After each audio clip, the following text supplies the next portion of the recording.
Hi there, everyone. Lars and Scott back for another review and analysis of Dandadan. This time looking at episode 4, brought to you by Camille's Harem. Not just a podcast for novice writers by novice writers, but also a YouTube channel by novice writers for novice writers. Because writing is an adventure, it's more fun with friends. Oh boy, this episode was so perfect.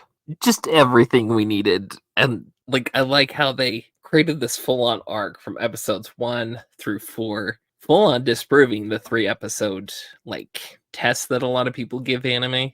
This one, you have to go to the 4th episode because you're just gonna miss out so much because of it. And this episode is the payoff to all of the legwork that the previous 3 episodes have been doing. So it can just go nonstop action once it gets going. Mm-hmm. And it does not feel like a 20-minute episode. Yeah. Well, I mean, we were saying that it goes so fast. I mean, we were saying that about episode 1, but episode 1, it was a great intro. There's a lot of chaos and weird stuff going on, and that was another one that didn't feel like a 20-minute episode, but still just flew by. The characters and the audience, we didn't really know what was going on in episode 1. Everything was just so crazy over the top.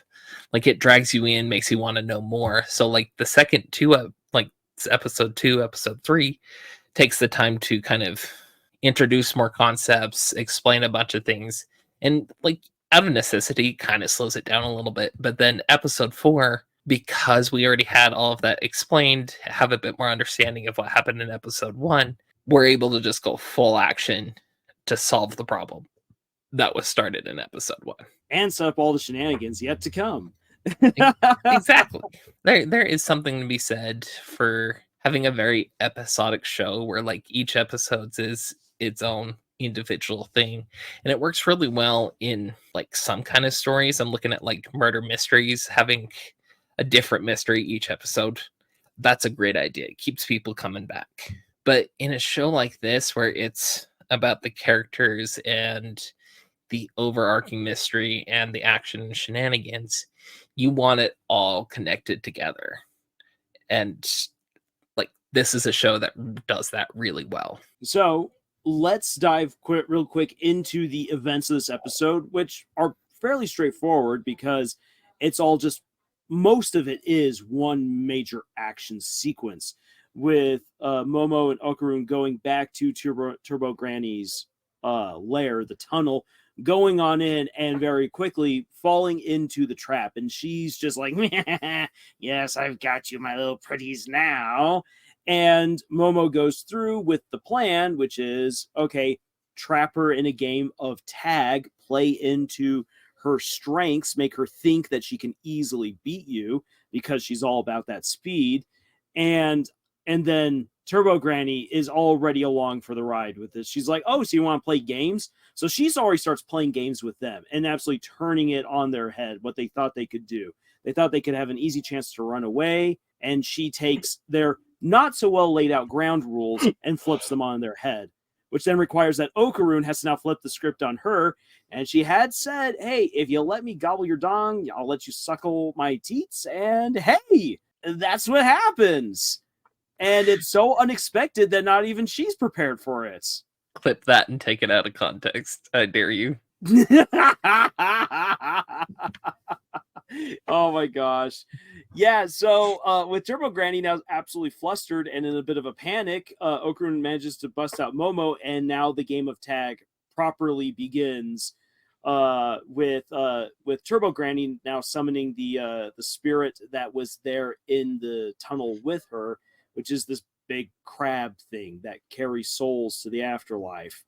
And it just continues to snowball from that point on. And I guess one of the things I should also add in there is that Momo does manage to catch Turbo Granny, or at least her power, and is running with it. So she's reduced to this weird little slug thing, and that's why the crab is like, okay, gotta kill you, kids, and is now chasing them around the city, where Momo's like, hey, let's go into this hot spring. They'll slow down the crab. Kind of does. But then all of the dead spirits, all the spirits of the dearly departed in the nearby graveyards all start getting added now to the mix to try to box them in. and Momo and Okarun have to like really kick their teamwork into high gear to utilize their two power sets to try to get to a train to get out of the city, while Turbo Granny merges with the crab, climbs onto the train with them, and then Turbo Granny gets blasted away by the barrier that's set up by Grandma, for when she leaves the city. Boom! Blasted away, everything seems great. Okarun says he's got his junk back, and there's a very awkward crab dinner before he and Momo say goodbye, like good friends do. We'll see you at school tomorrow. End episode. Oh man, so we were talking so much the previous episode about like the importance of foreshadowing, even just like just a little bit before it actually happens, and it pays off so well. Because like in episode 3, it was like proven the point is like, oh yeah, my area of control is within this city, Turbo Granny's area of control is in that city.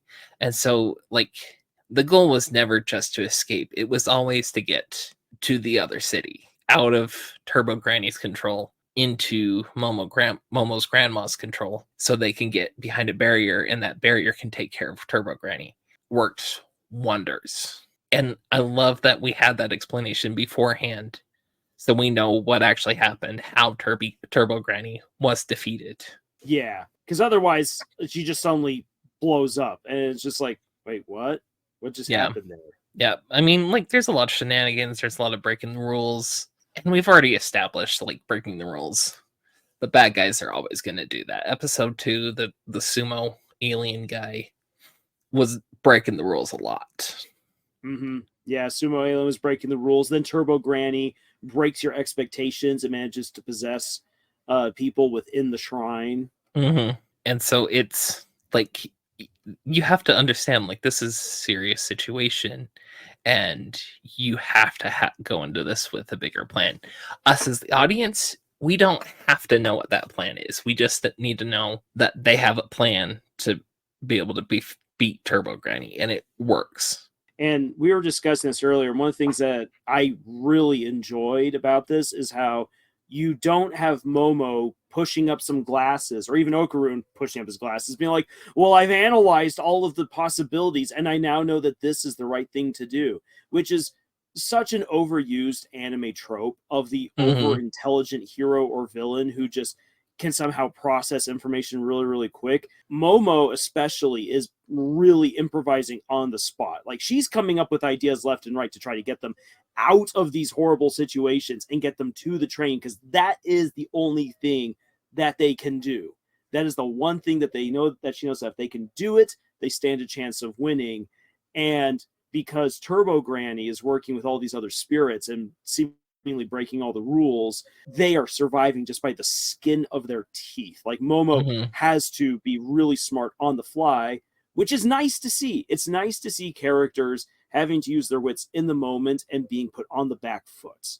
And not just like, it was all part of my plan. Ha ha ha. Push up my glasses. Well, and I really like how this story, like, it has a hero, it has a heroine. Like, they both have their own stakes in this. They don't have their own abilities, but they still have to rely on each other to get through it. And it really flips the whole, like, the hero saves the day, like, versus the, like, strong, independent, like, woman kind of character. It's like, no, in order to survive this very situation, we have to rely on each other. I don't care about any of that stuff. Like, Okarun saves that, like, wins some, Momo wins some, but it's their efforts together that makes a bigger difference. Exactly. And that's already been something that's, again, something that's already been established in the earlier episodes. That these two are dynamic when they work together. They've got their own special abilities, which are really cool, but when you combine them together, it feels like they always have a chance to win. And I like that. It's not just the one main character. It's not just Kirito, like, coming out of the dust with his two swords and kicking butt and winning the day. Like, it's like multiple of the main characters working together to solve the problem. And that again, this is all about the payoff. Their team beforehand is paying off here in how well they can work together in a situation where, had they gone up against Turbo Granny in episode 1, episode 2, or episode 3, they would not have made it. Mm-hmm.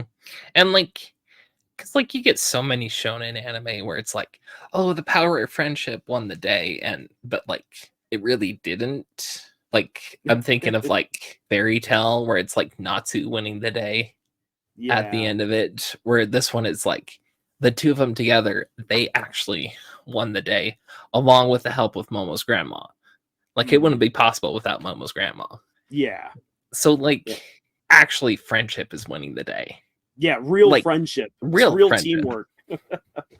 Yeah, and that's, oh man, that's a, again, I really like how you get some good payoff in this episode.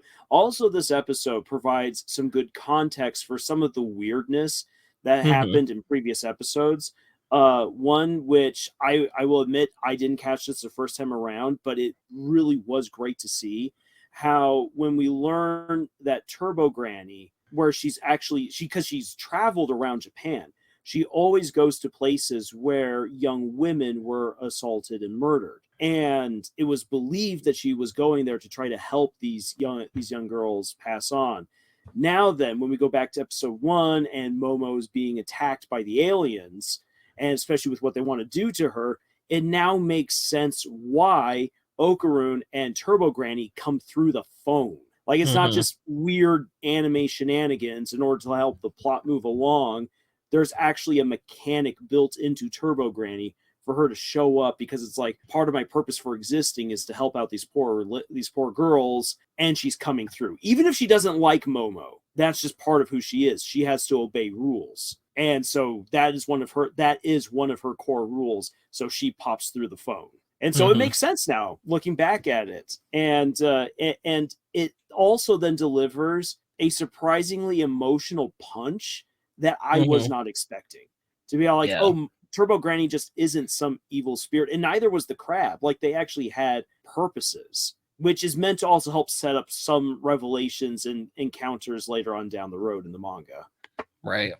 I'm also really feeling like, and you can really tell when like the author and like the animators, they were given free reign to have fun with this. It makes a big difference. I mean, it's not like we're having a Ghost Story situation where it's like long after the show's actually been made, it's being dubbed in another language, and the people in the other language don't care. They're just having fun with it in their own way. This is from the start, having fun the entire way through. And it really shows, especially in the electronic Beethoven scene. Because like, I wasn't expecting this like beautiful like Beethoven, like, I mean, electronic Beethoven, you get the idea, to be played over this like goofy, weird, over the top paranormal action scene. But it works so well, and it's so much fun. Actually, an interesting bit of like visual storytelling is that classical music is incredibly applicable to tons of different scenes that you can create. And like, a lot of people are like, I want to do more. A lot of people are like, oh, I want to have more modern music.